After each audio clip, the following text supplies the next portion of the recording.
Yeah, it was not just the pace; it was the all-around play. I think just being ready to play, playing with a lead, good defensive activity. But I didn't like the way we closed the second quarter, and then the start of the third was a problem. So, but overall, good trip, and just find a way to win the game. Would you tell your team during the timeout when they cut that lead to 5? You don't want to know. What about the That just makes it more. No, there's going to be runs in the game, and the thing, like the first half, I thought we did so many good things in so many different areas, and then like I loved the unselfishness particularly to start the game. I thought the first 3 buckets were really all unselfish plays, and then it continued on, and that's how we built the lead. But then, like we got to some home run passes that were turnovers, and then that gave them, I think we got it to 26, and then there was their run that got it to 20. Then they started the third on a run. So now that we gave them, hope that they could get back into the game, and which they did. And I knew that they play hard. And so, you guys hear it from me ad nauseum. They hear it from my players. Our players hear it from me ad nauseum. Like, no lead is safe in this league.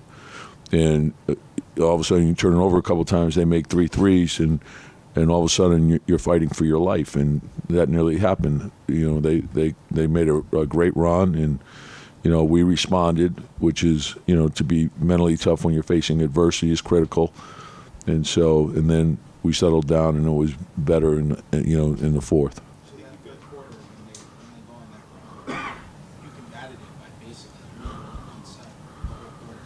Why did you decide to take that approach? Well, just the way the game was unfolding, and so we got onto a little bit of a run, and then I was thinking about how he was going to sub Julius and Jalen, and then we ran it longer, and then we kept Isaiah in there longer as well. I was concerned about the way the rebounding was going, and I thought that was a problem.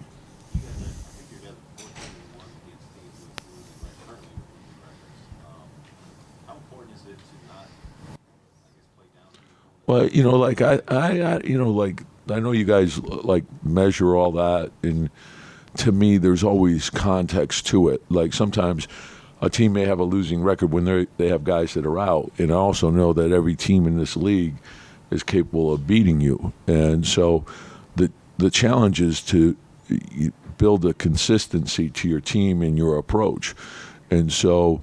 We just went through a stretch where, we played some really tough teams, and we got wins against the tough teams too, or the so-called tough teams. But in my eyes, the other 29 teams in this league are tough. You can't get here without being a great player. You can't.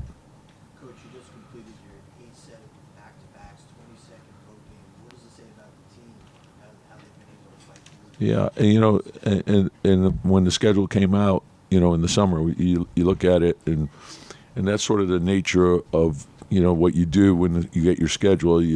There's times when the schedule's heavy, and sometimes it's in your favor, sometimes it's not. And so that's why we pressed right from the beginning on being ready for what we were going to face. And that's why your conditioning is so important. Your mental toughness is so important. And I don't care what it is that you have. You give the team whatever you have. So if you can play 10 minutes, you play 10 minutes. But you have to practice hard. You have to prepare hard. And you build that habit. Either you're building the habit to get through things, or you're building the habit to not get through things.